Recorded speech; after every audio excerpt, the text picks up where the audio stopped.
Profitant de notre présence à Fréjus à l'occasion de la Hells Week, nous décidons le samedi matin de faire une petite balade le long de la côte en direction de Saint-Tropez.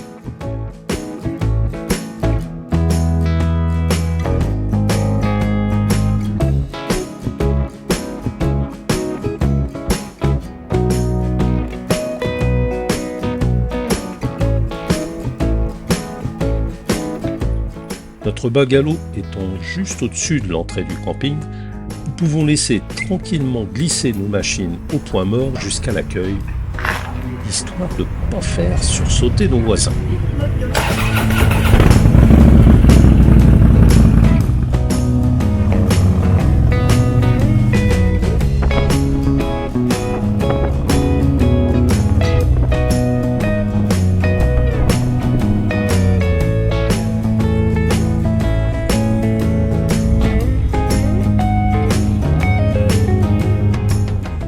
Et nous voilà partis sur les boulevards qui contournent Fréjus par l'ouest en direction de la côte et de Sainte-Maxime.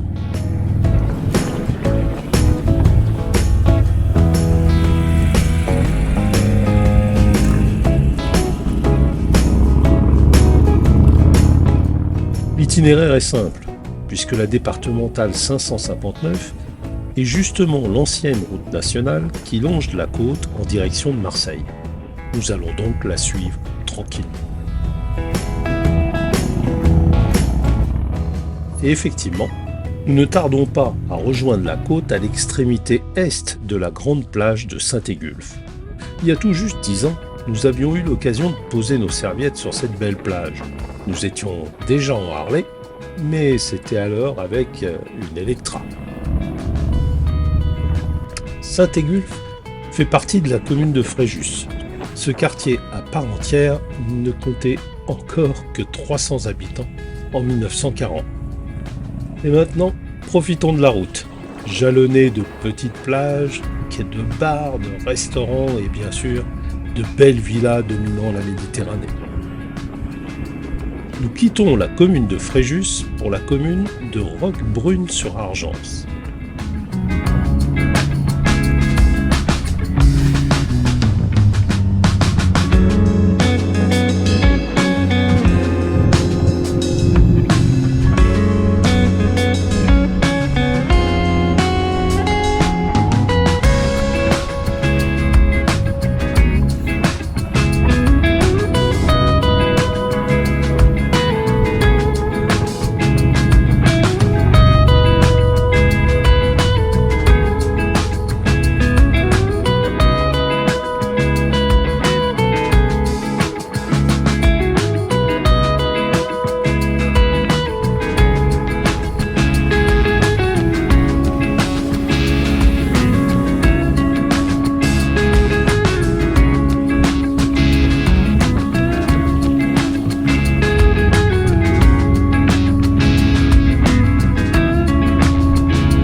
Roquebrune, nous entrons sur la commune de Sainte-Maxime.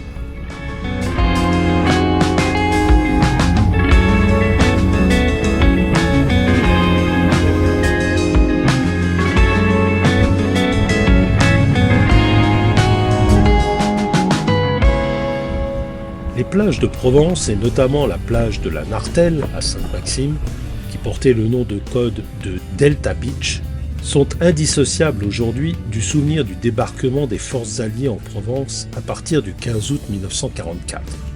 Il a impliqué du côté allié 50 000 hommes, 2250 navires et 2000 avions. Moins connu que son homologue de Normandie, ce débarquement n'a pas été moins déterminant par son succès prenant en tenaille les troupes allemandes et confirmant ainsi au général de Gaulle le bien fondé de son insistance pour l'organiser en Provence plutôt qu'en Italie, comme le souhaitait Churchill.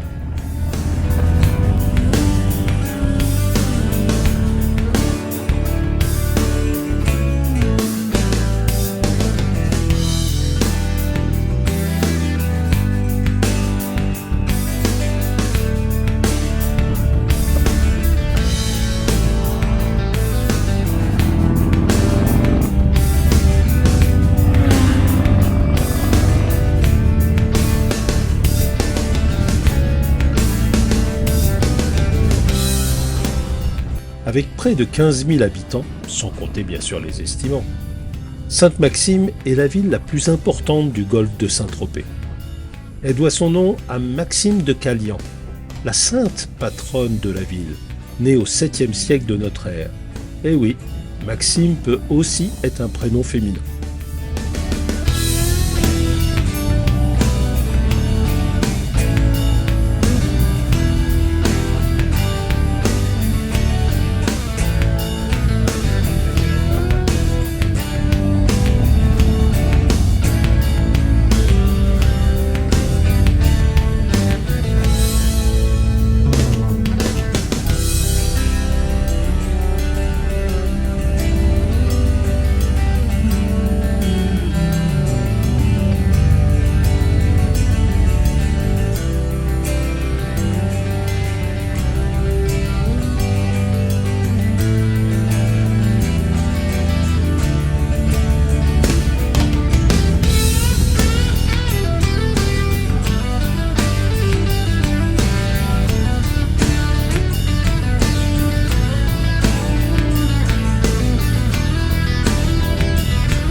Sortons de la commune de Sainte-Maxime pour entrer sur la commune de Grimaud.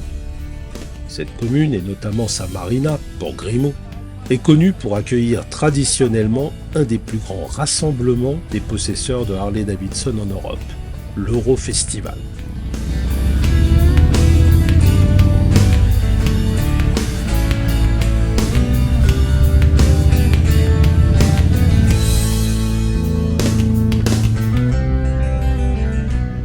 Nous quittons maintenant Grimaud pour entrer sur la commune de Cogolin.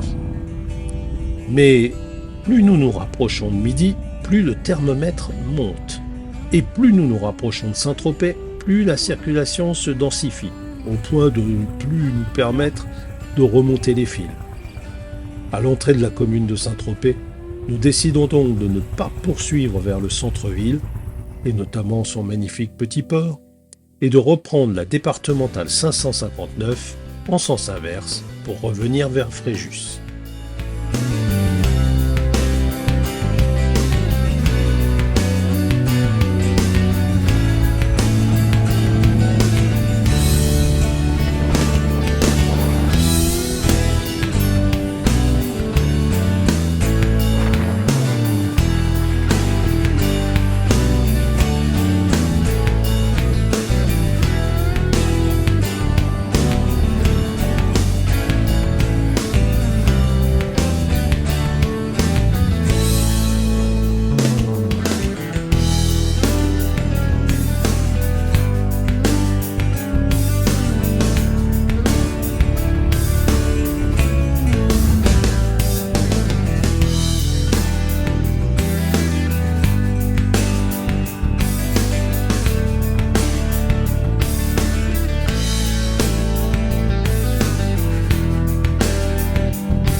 que nous allions longer les eaux turquoises de la Méditerranée, nous avions pris la précaution d'emmener maillots de bain et serviettes dans nos sacoches au cas où. Et le cas s'est effectivement présenté, avec la superbe petite calanque de Tardieu, sur le littoral de la commune de Roquebrune-sur-Argence.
Jusqu'au XIXe siècle, Saint-Égulphe est un petit hameau niché le long de la pointe Saint-Michel, dont il porte le nom romain de Villepée. C'est seulement avec l'arrivée du chemin de fer au début du XXe siècle que le quartier, et notamment sa plage, qui est connue sous le nom de plage des Esclamandes, prend le nom d'un abbé né à Blois vers l'an 630 et qui fut canonisé pour avoir été horriblement martyrisé et laissé pour mort dans une barque qui s'échoua, dit la légende, non loin de là. Mais ça, c'est la légende. Et nous voilà de retour à Fréjus, où nous ne tarderons pas à rejoindre notre hébergement pour l'heure de l'apéro.